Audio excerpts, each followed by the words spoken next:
Welcome to The Analysis, where we cut through the noise, distill the essential facts, and turn complex market intelligence into clear, relevant knowledge for you. We are the Gambling Databases Research Team. We're a group dedicated to delivering in-depth analyses of the global iGaming landscape.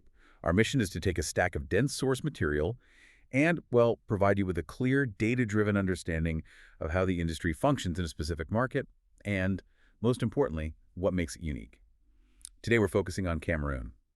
And this Central African nation presents one of the most fascinating paradoxes we've seen recently. The core finding is immediately clear. It's a market with immense demographic potential, driven by explosive internet growth, but it comes wrapped in an extremely aggressive regulatory structure. It's a classic case of high demand meeting high control. Our analysis today is really about unpacking that tension. We need to detail the regulatory framework, the incredibly attractive consumer behavior, and, critically, the financial risks that define this landscape. When we score markets, Cameroon gets a strong 7.2 out of 10 for overall market attractiveness. That's high. It is. But when we look at the specific hurdles operators face, that score plummets to a 5.2 out of 10 operator ease score. Wow. And that 4-point canyon between potential and practicality, well, that's the story we have to tell you today. Okay, so let's start with the foundation. For any business even considering entry, you need to know, is online gambling actually legal in Cameroon? Yes, it is explicitly legal, which is a significant start. The legal bedrock is law number 2015012. It clearly states that authorization is required from the Ministry of Territorial Administration. The land-based sector is, established. You have about 18 licensed operators across casinos and betting houses. Right. But the online rules are still evolving. In fact, they are changing very rapidly and often without much notice. And that rapid evolution, that's what brings us to the most crucial piece of data in our sources. Centralization. We've seen other African nations try to gain visibility into the cash flow, but Cameroon has taken this dramatic, almost monopolistic step. Can you walk us through the mechanism that was introduced in early 2025 regarding financial transactions? This is where we see the government planting a major flag. It's a monumental regulatory pivot and, frankly, a massive risk factor for operators.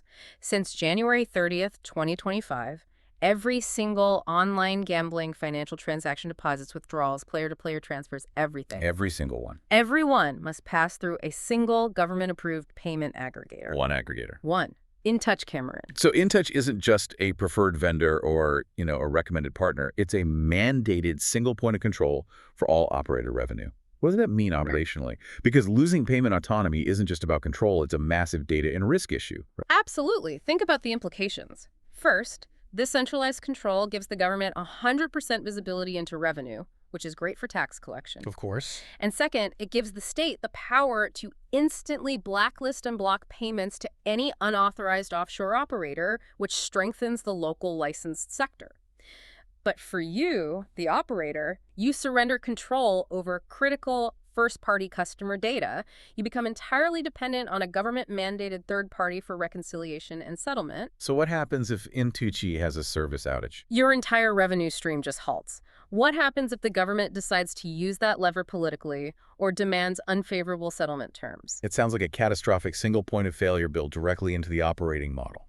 The risk shifts from will I be compliant to will the government's payment processor always work? Precisely. That lack of payment optionality is a massive operational headache and a primary driver for that low operator ease score. Let's talk about the hard entry tickets required to even get a seat at this table. Yeah. Beyond just integrating with InTouch, what are the capital barriers? The requirements are, they're specifically engineered to select for institutional players. Foreign companies must establish a mandatory local presence, a local subsidiary or representation, which immediately adds bureaucratic complexity and cost. And the money involved is substantial, I take it. The required capital lockup is arguably the single biggest obstacle. To secure an online license, operators need to provide a minimum bank guarantee of 200 million CFA. And what does that translate to? That's approximately $330,000 US. Wait, so $330,000 just sits in a government bank account for the whole license period. That's not a fee you can expense, it's dead capital. That is exactly the way to look at it. It's capital you cannot deploy. I mean, in many other emerging African markets, that kind of money could fund 12 to 18 months of aggressive digital marketing and customer acquisition. Here, that money is entirely locked up just to enter the room.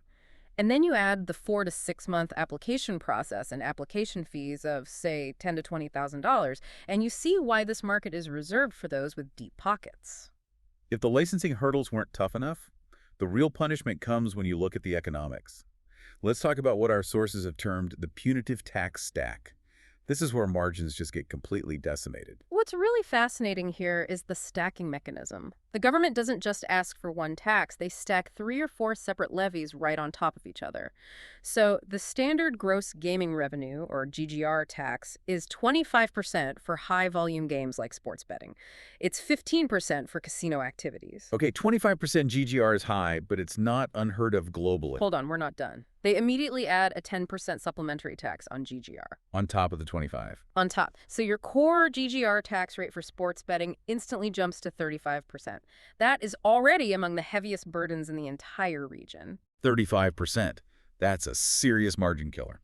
What else is in the stack? The 2025 finance bill introduced the final and most painful layer, a transactional levy. This is a new 1% plus 4 CFA tax on all electronic money transfers related to gambling. So that's not a tax on profit. It's a tax on turnover. It hits every single deposit and every single withdrawal. It creates slippage at every transaction point. It slightly reduces the money the player has to gamble with, and it dramatically increases the regulatory cost for the operator who has to collect and remit it. So let's connect all of this. You have the 35% GGR rate, the transactional levies, plus the mandatory 30% corporate tax.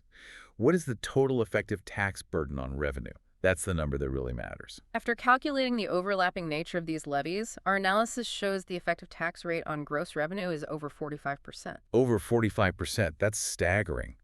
In a market where you are trying to scale volume to cover that huge entry cost, does a tax rate that high actually become counterproductive? That is the core strategic tension. The government's goal is control and revenue. But by making the legitimate route so incredibly expensive, they risk limiting competition to only the extremely large players. Profitability here is razor thin and requires monumental volume just to reach break-even, which we project will take anywhere from 24 to 36 months. Just quickly before we move on, what about the players? Do they pay tax on winnings? No, players are generally exempt from direct winnings tax, which is a small silver lining for them. Their tax burden is indirect. It's through those transactional levies we just discussed. The government gets its revenue via the operator and the I2CH system. It simplifies collection a lot. Okay, that's the brutal cost side. Now let's pivot. Because despite all this, the market still earns that 7.2 attractiveness score and a robust 9.2 out of 10 for player access. Why would anyone bother with Cameroon at all? This is exactly why the market is such a paradox. The potential lies squarely in the sheer volume and the modern digital landscape. We are talking about a population nearing 29.5 million people. A major Central African hub. Exactly, but the critical demographic fact is the median age. It's only about 18 years old. An 18-year median age. That means this market will grow up entirely digital. It's basically future-proofed for decades. It is. It's a massive, youthful consumer base, hungry for digital entertainment, and they are accessible. Over 60% of the population lives in key urban centers like Yaoundé and Douala, where connectivity is concentrated. And their connectivity stats are excellent too, I saw. Absolutely. Mobile penetration is high, sitting at 85%, and internet penetration is rapidly climbing toward 42%. And crucially, our sources show high engagement. Users spend an average of about 4 hours a day online. Wow, 4 hours. And that's not passive surfing, it's active consumption, perfectly positioning them for highly interactive online platforms, especially sports betting. So they're young, connected, highly engaged. How do they actually pay? Digital payments dominate, and it really comes down to mobile money. Solutions like MTN Mobile Money and Orange Money are the essential payment channels. These mobile wallets are universally used. So that makes it easy for most people, even those without bank accounts, to move money. Very easy. And what are they playing? Well, sports betting is overwhelmingly dominant. We see about 44% annual participation, heavily focused on, you guessed it, football. Of course. Online platforms are the fastest growing segment, driving market volume from an estimated $90 million in 2024 to a projected $134.1 million by 2029. That's a healthy and stable growth rate. And a final check on accessibility. Are there massive marketing barriers? Because you need to acquire users fast to overcome that tax burden. The regulatory clarity is a benefit here. Advertising is allowed. And a very significant development happened in August 2025. Google authorized gambling advertisements specifically in Oh, Cameroon. it's huge. It dramatically lowers marketing barriers. It makes it much easier to target that mobile-savvy audience through digital channels. You just have to make sure your platform is offered in the two official languages, French and English. Okay, so we've built the full picture. Excellent volume, fantastic demographics, clear paths to the customer, but you face total revenue control via InTouchH and an effective tax rate of over 45%. So what does this all mean? Who should even contemplate taking this market on? This market is not for the faint of heart or anyone on a budget. The combination of the $330,000 bank guarantee and that extremely high tax rate absolutely reserves this market for well-funded heavyweights. So major Pan-African operators. Exactly. The ones with existing customer funnels, operational infrastructure that can absorb long break-even timelines, and most importantly, deep patient pockets. If you are a small, bootstrap startup, you must definitely look elsewhere. The sheer capital lockup, combined with the lack of payment autonomy, just makes the path to profitability too precarious and too slow. It sounds like you need institutional funding that can sustain losses for 2 to 3 years while you scale. You do. It is a market that's really reserved for titans, not pioneers. It's the definition of a high-ceiling, high-friction market. So our final thought for you to consider as you look at this rapidly modernizing market. Well, the government has aggressively mandated financial transparency via the InTouchH aggregator, making sure they get their fiscal due player protections remain significantly less developed. Specifically, things like online self-exclusion measures and robust harm reduction protocols are lagging behind the established land-based sector. And this raises a really important question. With digital access increasing so quickly and with such a young, engaged user base spending 4 hours a day online, how will the regulator balance maximizing these fiscal benefits against the pressing need for player safety over the next 5 years? That tension, between the bottom line and public welfare will define the regulatory evolution of Cameroon's iGaming future. That wraps up our analysis of the Cameroon iGaming landscape. We are the Gambling Databases research team, and we hope this knowledge gives you a clearer understanding of the unique forces shaping this high-potential, high-cost market. For the full text of this and other country reports, visit our website at gamblingdatabases.com.